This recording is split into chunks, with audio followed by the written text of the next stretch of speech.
There's a pretty one, Ulysses.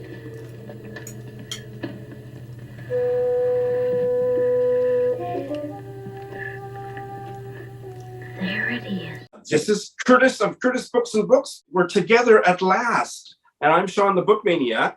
And Curtis is the first, I believe Curtis left the first comment on my very first YouTube video, or maybe the second comment. And we became very good friends. And then he disappeared. And now he's back. And here we are on Zoom. Curtis, hello. Hello, Shawn. Thank you for having me again. Now, remind me of the history of your channel title. The original title was Curtis Books and Film, or was it Curtis's Books and Films? No, you're right. The first time it was Curtis Books and Film, I think.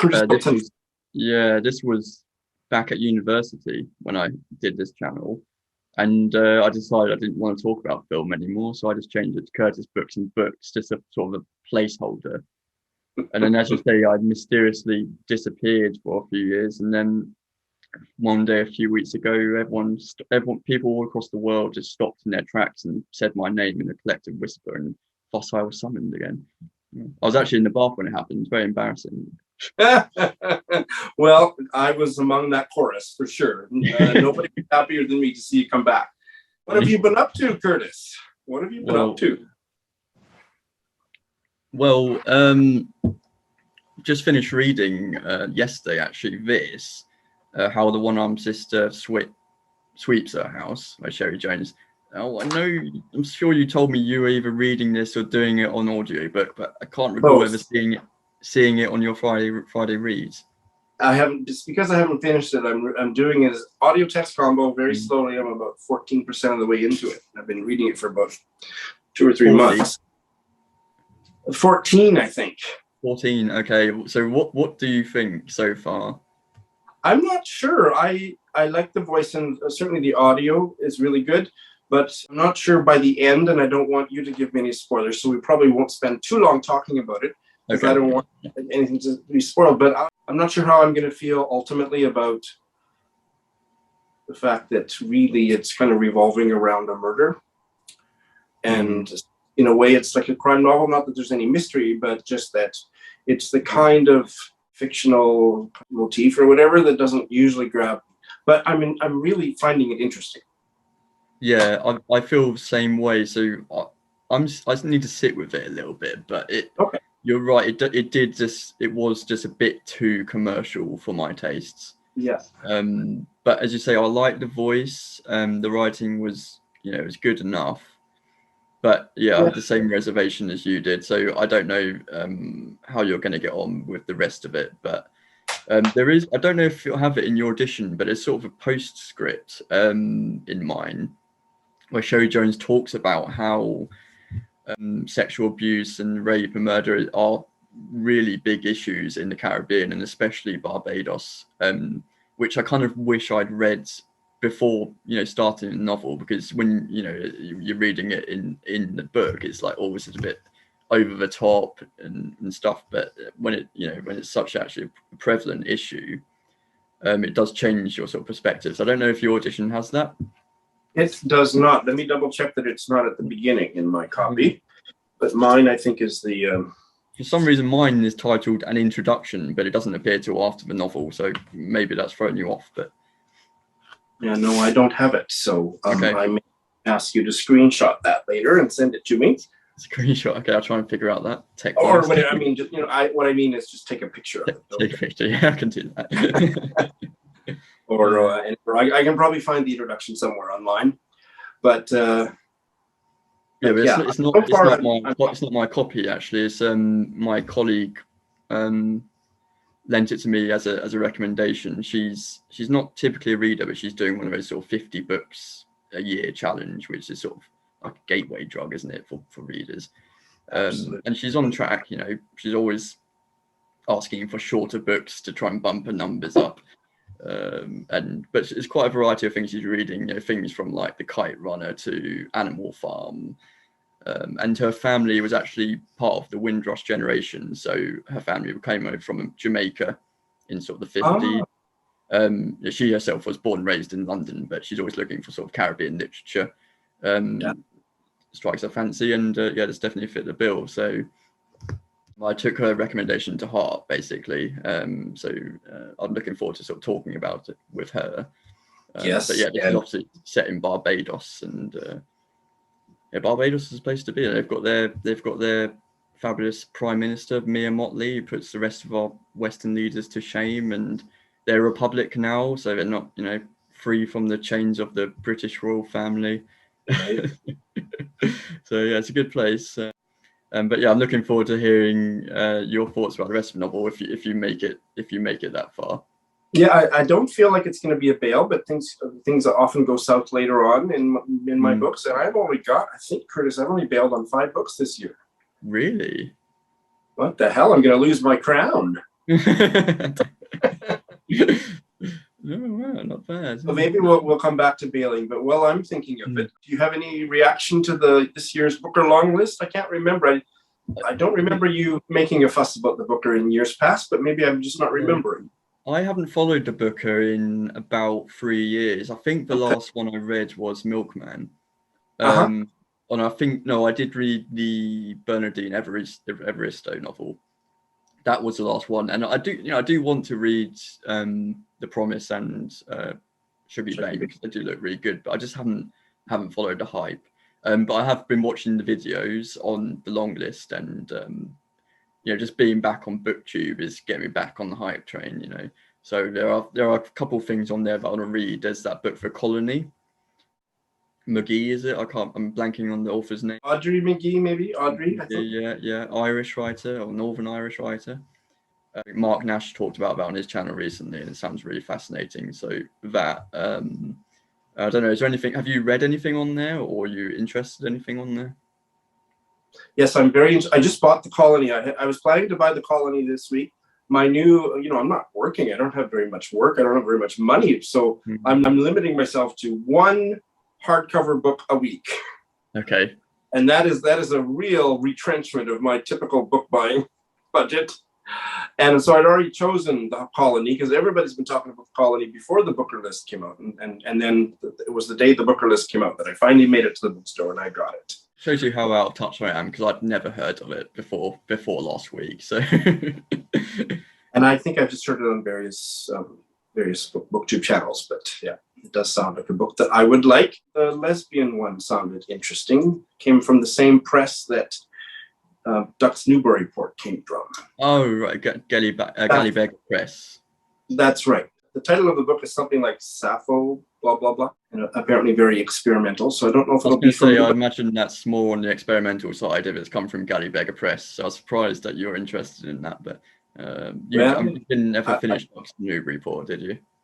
I did not, but I love to experiment with lesbians. I do. The other one that caught my eye, but I can't remember the title of the author, but the one by the Sri Lankan writer that I had never heard the book title or the author before. And that one, I'm not going to go rush up and buy it. I'm going to wait to hear some reviews, but that one sounded up my alley. There's one from a Sri Lankan author last year, wasn't there? Something North. A Passage North.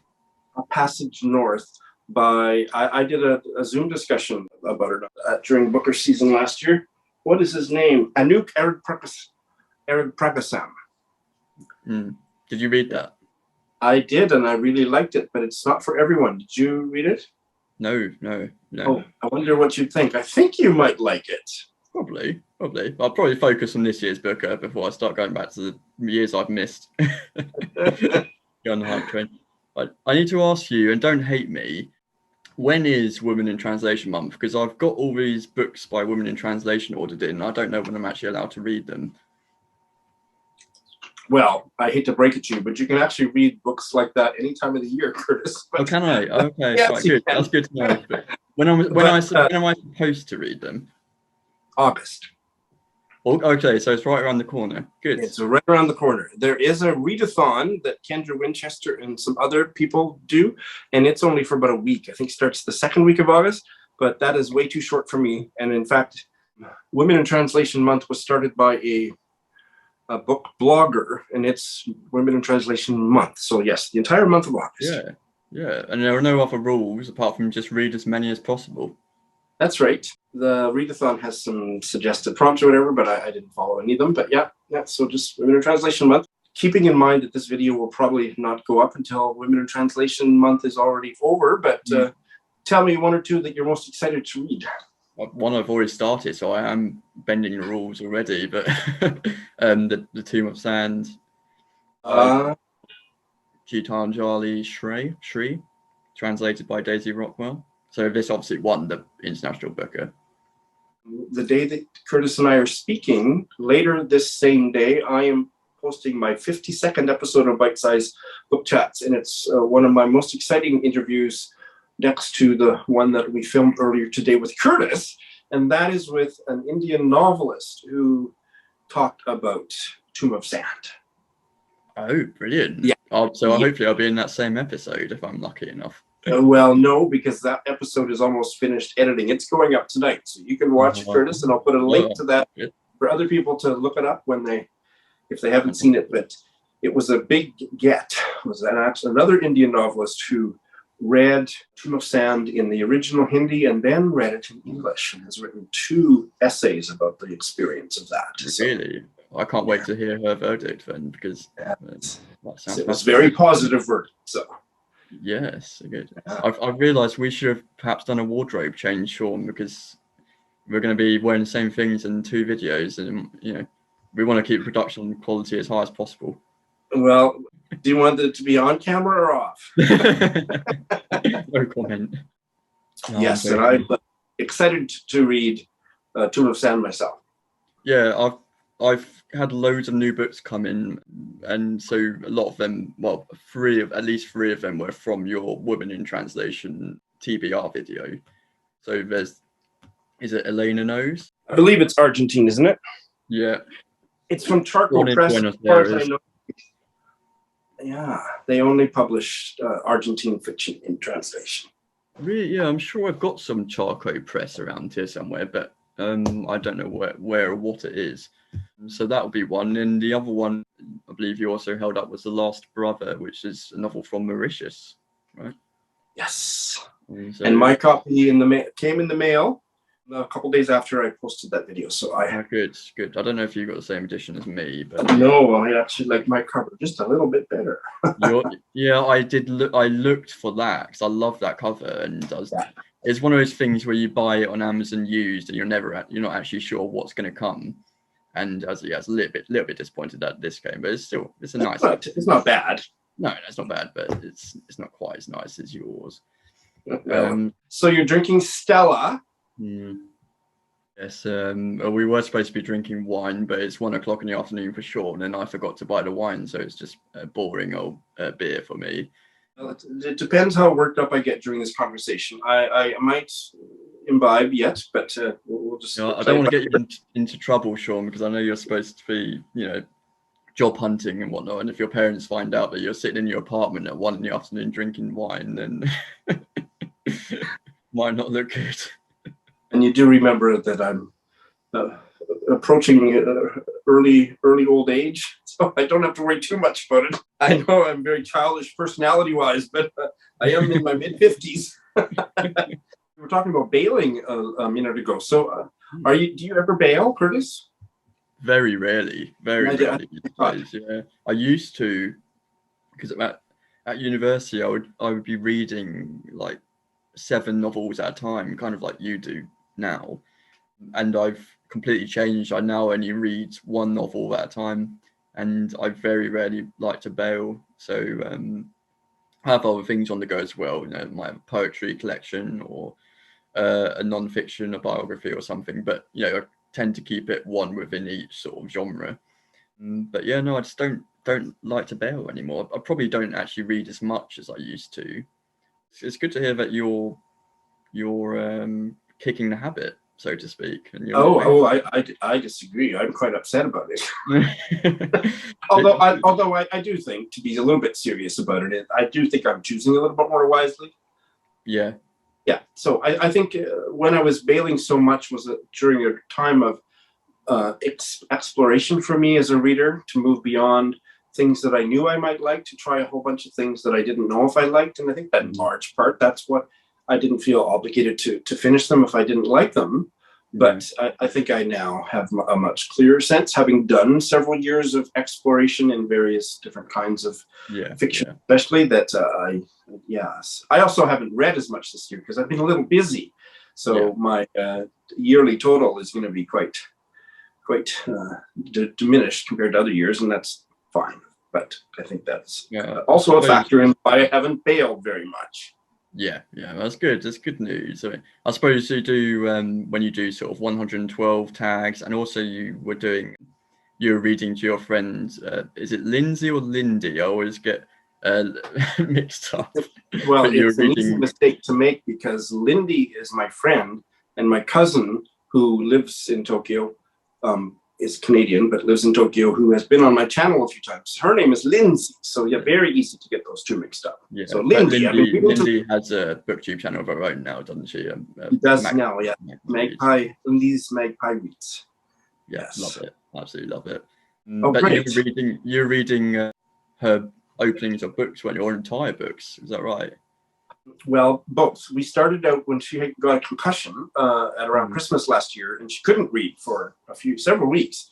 And she reads probably as much as you and I put together and then some. Like, she's just a voracious reader. Yeah. So for her not to be able to read, it was an existential crisis. And I just said, look, let me read stuff to you. So I just pulled books off my shelf, read the opening chapter, or it was a short story collection, read one of the stories.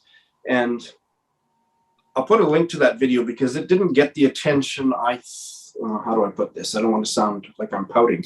But it was a fabulous experiment for me because it got me to sample my own library. Yeah. And I discovered books that I've it's really kind of helped shape my reading this year and into the near future. Since then, I've been reading complete books to her and also to Kendra Winchester together on Voxer. Right. Yeah. And that's led to less bails, probably. Well, there's a few there that I would have bailed on if I hadn't been reading. Oh, okay, fair enough. Yes, but you didn't technically start reading them but for yourself, so it doesn't count. Well, I always chose something I was interested in, but there was a couple of them that, and I'm going to take a break from that because it was starting to control my reading life too. But I enjoyed it. I have thought about trying to not break in, but like investigate whether I should do that professionally, audiobook narration. And I have decided probably not. I think you should try. You've got nothing to lose. Well, I think you need to have, I don't think I have the stamina to do it. Like, you have to do it for 8 hours a day to make any kind of a living. I bet the pay's pretty good though. Well, I don't think it's that bad. No. I think you should try. That'd be a fantastic thing to do. And you've certainly got the knowledge and the experience just from listening to so many audiobooks, and you have got a very natural reading voice. So why not? Nothing to lose from doing it. I am toying with the idea, but after having read several books in a row to these friends, I think maybe I don't quite have the stamina to do it for 8 hours a day as my job, but we'll see. Yeah. Not something you could do just as a one-off then. You couldn't just do one book. I don't know. I certainly could explore all those kinds of things. I wouldn't even know where to start. That's right. Well, I asked my 5-year anniversary is coming up in September for my channel, and I put a call out for suggestions on how I should market, because I've done lots of giveaways and stuff, and I don't really have a lot of money for this particular anniversary. So I got some good suggestions, and one of them was to do an audio reading as a video for my channel. So she said, the subscriber said, let the rest of us get in on all this audio narration that Lindy and Kendra are. So I think that's a fantastic idea. Yeah, I think I've picked out a short story that's would you set up a poll so your viewers can choose what you read? No, I want to choose. That's fair enough. I'll tell you what it is for this, but I'll edit it out. But it's all women characters, and I don't have a natural ability to do women's voices or even to do different voices, like to make them sound different. So it'll be a good practice for me. See, I don't know how. I don't listen. I've never listened to an audiobook as far as I remember. So I don't know. Do they put on voices for women, or do they just? It doesn't usually work, especially if it's a man trying to do a woman's voice. But usually there's some kind of an inflection. It doesn't have to be a gendered inflection, but some kind of an inflection that you can tell by the inflection this is a different speaker than was just speaking. Yeah. And I'm not sure I have that natural skill yet. So anyway, well, it'll be fun. It'll be fun to try. Yeah. Can you think of a book that you wish you'd bailed on if you would have allowed yourself to bail? Goodness me, that's a question, isn't it? Well, let me just get my I've not been in the booktube mindset, Shawn, so I haven't really been reading books, thinking, oh, what will I say about this on booktube? But I'll just have a look at what I've read recently. Don't know if you've ever heard of this author, Christine Brooke-Rose. Oh, I have, but not very much about her. Yeah, so she was British novelist and sort of experimental, sort of science fiction-y, but not really. And I picked this up in the bookshop and I read the first two, and then, so technically I didn't bail because I didn't read the next two novels, but I just didn't want to continue with this collection, basically. Sorry, someone's calling my phone. It's fine, yeah. I'll just let it ring because I'm not going to answer it. Yeah, it's no probably worries. just my mum. I've got a what do you call it? A rotary phone. It sounds like a rotary phone. Yeah, it's a novelty which wore off after about the first day. I wish I just bought a normal phone. Christine Brooke-Rose, she's a sort of experimental writer. I guarantee that you would not like it at all, basically. So I will take your advice and not even bother. Yeah. But I suppose that if I wish I'd bailed on the first novel because it didn't do anything for me at all. It was very difficult. So let me circle back to you reading the How the One-Armed Sister Sweeps Your House. I would love to see you have that your new friend, British Jamaican friend on your channel for a book chat. Yeah, that's a really good idea, but not a lot of people know that I do booktube outside of the booktube universe. So there's maybe 2 or 3 people in my life who know it. And so I don't know, I'm not embarrassed or anything, but it's just like I have to explain it all. And no, but it's a fabulous idea. I certainly think about it. So I have the solution, Curtis. Yeah. Hidden camera. I'll wear a wire next time I go into the office. Connor, how is Connor? Yeah, he's very well. He did ask me if he will be appearing on my channel again. And I said absolutely if you want to. So hopefully we can get something going next time he visits me.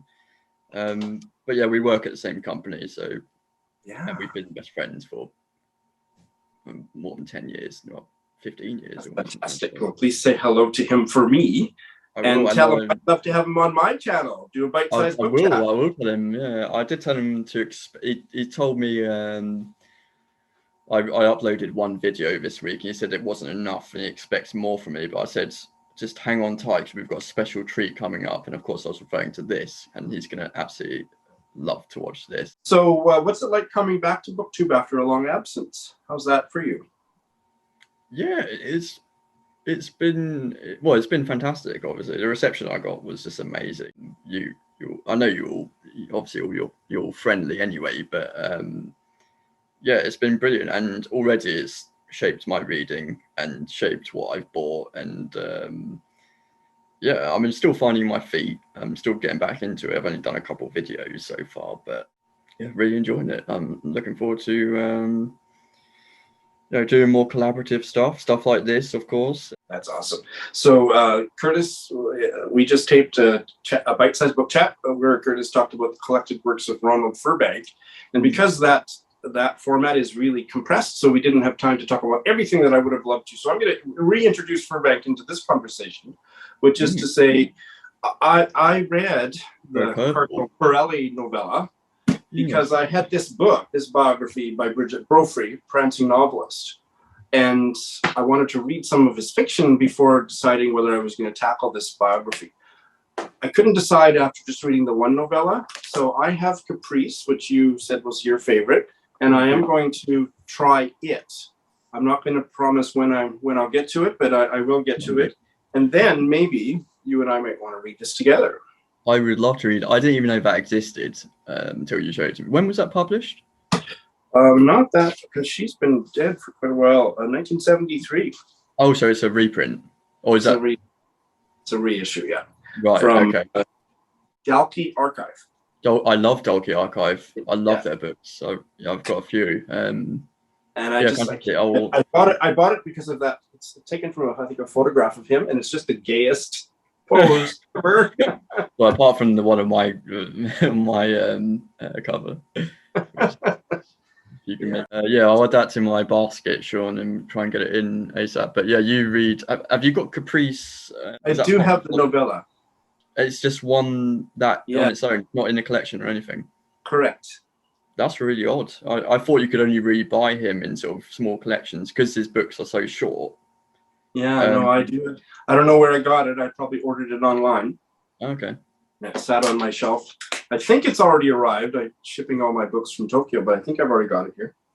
Yeah. Otherwise, I'm pretty sure he's available in like Penguin Classics, or some of his books are. So he's not totally like inaccessible. You can find his works. Has it been completely forgotten? No. But if you are able, I don't know how much this is worth online, but if you're able to find this, it's a lovely edition to have on your shelf. And I see there's a later edition, 1988, from Picador. So yeah, I think it's probably fairly widely available, at least in secondhand copies. So yeah. Here's another random question, another quantum leap. Are there any famous or somewhat famous writers from Cambridgeshire? Ooh. I mean, I'm totally blanking on them now, but I'm sure there are many. But the only one that springs to mind is one that you definitely don't like or haven't read, and that's Douglas Adams. And we actually share a birthday, so he was born in Cambridge. I don't know, probably 60 years before I was, but we share a birthday, so that's quite cool. But obviously, author of Hitchhiker's Guide to the Galaxy, science fiction. Yeah, probably not a Shawn writer, but probably not. Famous writer. Ali Smith, who lived, she's obviously Scottish, but she's lived in Cambridge for the last, I don't know, 25 years or something. So she's. Sorry, I didn't get the name. Who was that? Ali Smith, who is a short author. Yeah. So I've seen her talk a couple of times and have met her. At readings. He's absolutely delightful. Clive James, who is, I believe, is no longer with us, but he's Australian, but he lived in Cambridge for a good deal of his life and was often seen walking about. Don't know if you ever read Clive James, a sort of journalist writer. His literary criticism is really good. Really good. So, but I'm sure there are too many to name, but I'm just blanking on them. I caught you off guard. So, Ali Smith, have you read Companion Piece? No, I haven't. I keep seeing it. I feel a little bit bitter towards Ali Smith because, in a joking way, because when I met her at a reading I think it was for spring, and she signed my book and asked me what my name was, and I said, "Oh, it's Curtis," and she said, "Oh, I've never signed a book for Curtis before," and I sort of perhaps arrogantly said, "Perhaps you could include it as a character in your next book." And she goes, "Oh yes, that's an excellent idea." And she wrote it down on a notepad, and she asked me how I wanted this character to be and everything. I got all excited, and then the next book came out, which was Summer, and it wasn't in there. I thought, well, that's okay, because you had probably already read it. And now this book has come out, Companion Piece, and I've flipped through it. I've gone through the synopsis online. I've flipped through it in the shop, and there's no mention of my name. So I do feel a little bit bitter towards her for breaking her promise. So just maybe she's just still maybe in It's still in embryo, Curtis. Yeah, I think that's got to be why. I mean, she's got her masterpieces coming up, and she's saving it for that. That's the only. I think it might be another quadrology, the Curtis quadrology, quartet. Yes. Now that just made the hair on my head stand up, and not that you would have noticed, but when you started telling me this story, because do you remember my story about Mavis Gallant? I do remember, and it went in a different direction. I think I said the same thing to her. She didn't say a nice name, but she wrote my name in every book. I think that's where I got the inspiration from, Shawn, was from that story. Anyway, I had all of her books in used, beat up paperbacks, most of them. Yeah. And she came to Toronto from where she lived in Paris, and this was in the early 90s. And I had them all stacked up. And she was very friendly and kind of had this gleam in her eye. And she wrote to Shawn Mooney from Mavis Gallant in every book. She said, I'm going to be dreaming your name tonight, because she had so many books. And I said, oh, maybe you can use it in your next, one of your stories. I said, I don't need any advice for that. Thank you very much. Whoa! I'm so I love Mavis Gallant, but I haven't read it since university. And I've still got a bookmark in the short story collection. I think I'd love to return to her, because I think she's fantastic. Yeah, no, she's somebody I want to reread. I think when you and I met, I was reading the what's the edition? Everyman's Library. Everyman's, and it's every short story, I believe, or the collected or selected. Maybe I don't think it's every short story, but maybe it was. I've forgotten. But it was huge. Yeah, I think it was. It was huge, and it took me about a year to read. Yeah. And I would like to reread it or read certain stories again and again. Yeah. And you're a big Dennis Johnson fan. What other short story writers do you recommend or do you love? One I discovered sort of last year in a Dennis Johnson vein, an author called Andre Dubus, a sort of French American. Yeah, I'm vaguely aware of him. Never read. Yeah, I found a essay collection by him, and I mean that was fantastic on its own. I mean he lived and wrote in Massachusetts, so a lot of his stuff is set there. And he got into a car accident quite late in life. He sort of got out of his car to help someone on the side of the road, and someone else went into him, and so he was wheelchair bound for like the last 10 years of his life. And obviously that upended everything. He had to learn how to do everything again, and he had children, and it sort of he emasculated him in that way, because he couldn't look after them in the same way as he used to. Like cooking dinner would take hours longer than it would, and he couldn't get up to the bunk bed to read bedtime stories. So one of the essays in that was about that experience, and it was just mind-blowing. Another one was him just traveling across the United States on a train and just describing everything he sees, and that was also fascinating. But I also found a selected short stories by him at the same time, I think, and I read through all of that, and yeah, it was just fantastic. He writes children really well. A lot of his stuff is about marriage, but a lot of his stories are sort of from a female perspective, so he has women as the sort of first person narrators. But yeah, and sort of, if you like Dennis Johnson, that kind of thing, it is quite similar. If you haven't tried him, I'd definitely check him out. I have not tried him, and thank you for putting him back on my list. Here's a question for you out of the blue. She's not a new writer at all, but a new discovery for me since you left book 2 has been the Irish novelist and short story writer Edna O'Brien. Have you read her? Only the Little Red Chairs, I think. Okay, that's very recent. Yeah. Did you like it? I haven't read it. I did like it, but as you say, that was a recent novel, and she's obviously had a very long career. I'm just looking, because I've got one of her earlier novels. Her most famous early novel was The Country Girls. It's that, yeah. And that's her debut, and I loved it so much. Okay, yeah. The whole trilogy I loved. But her short stories I love as much as her novels. So I think you might enjoy reading some of her short stories too. Yeah, that sounds good. I think I might have some of those as well. Yeah, I'll definitely pick those up. Now, there's one theme that she harps on, if I can use that derogatory verb that I don't care for, and that is a pining kind of the other woman pining for her married lover. And she has a lot of stories like that, and I don't connect with that. But all the other ones I just freaking loved. So I didn't skip over any of the ones, but there's that. I think there was that dimension of her experience, or a storyline or a motif that inspired her. Those ones left me a bit cold, but absolutely everything else I've read by her, the other 90% of the stuff she wrote about, I just, she's one of my new favorite writers. Well, 90% is good enough. I mean, you can't love That's good, and it might be 85%. I'm not sure, but yes. The pining other women's stories didn't work for me as much as. No, fair enough. Are you interested in photography in any way as an art form? In kind of an illiterate way, like I love to look at pictures, but I can't about what I like. The only reason I ask is because I was in the city of Milton Keynes over the weekend visiting friends from university, and we went to a Vivian Myers exhibit, and the street photographer. You've heard of it? Oh, fantastic! Yeah. So she lived in Chicago and New York for most of her life, and was a nanny. Took thousands of photos, many of which she never developed. And then about 10, 15 years ago, this guy bought the boxes of her negatives from an auction. And since then, she's become world famous, a world renowned street photographer, and her stuff is absolutely amazing.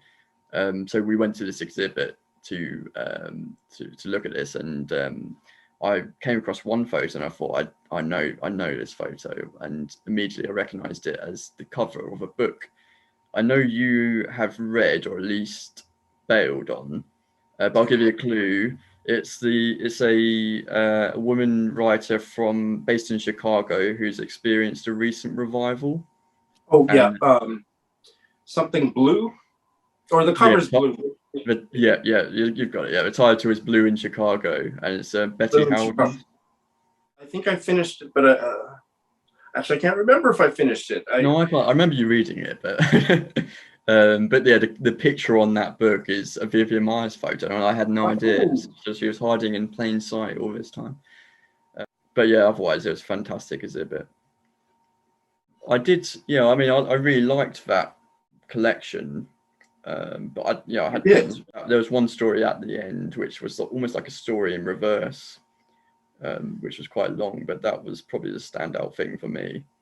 I remember liking certain passages of certain stories, stories, but I did read it. I read it. Goodness, I read it last year, about a year ago now, and my memory of it is quite dim. Yeah. So I did finish. I gave it 3 stars, and I can't actually remember my critique all that well anymore. So. But maybe it was the right book at the wrong time. That happens. Maybe. Yeah. Any booktube gossip? Oh no, I'm out of a loop, Shawn. I'll leave that to you. Well, I usually gossip about you when I'm talking to other booktubers. So I'm sure you do. I don't know who to talk about when I'm talking to you. Curtis, has been an absolute delight, and I think we should make this a semi-regular thing. Absolutely, I couldn't agree more, Shawn. It's been absolutely fantastic.